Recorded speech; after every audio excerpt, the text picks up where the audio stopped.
What's up guys? In this tutorial, I'll show you how to run code directly in the terminal in Visual Studio Code.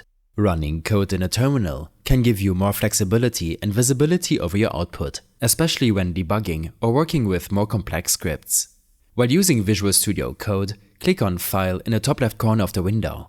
From here, navigate down to Preferences and then click on Settings. The Settings section allows you to customize various aspects of VS Code to suit your workflow. For now, let's focus on the configuration for running code.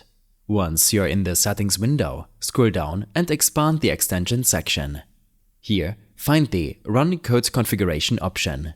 This section is part of the Code Runner extension, which allows you to run code from different programming languages directly inside VS Code.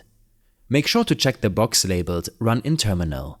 By doing this, your code will be executed in the integrated terminal of VS Code, allowing you to see the full terminal output, error messages, and additional debug information.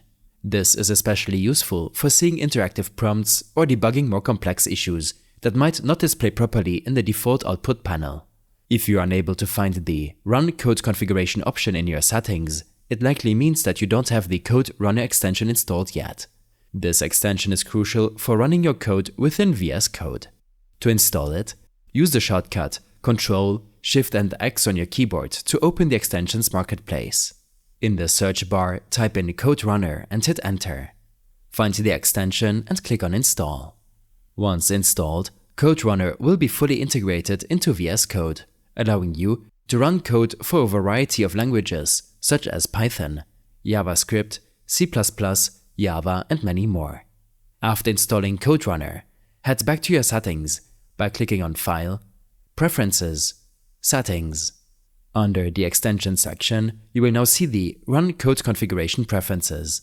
Make sure to check the box for Run in Terminal to ensure that any code you run from now on will open in the terminal.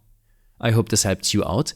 Leave a comment if you have any questions and see you in the next one.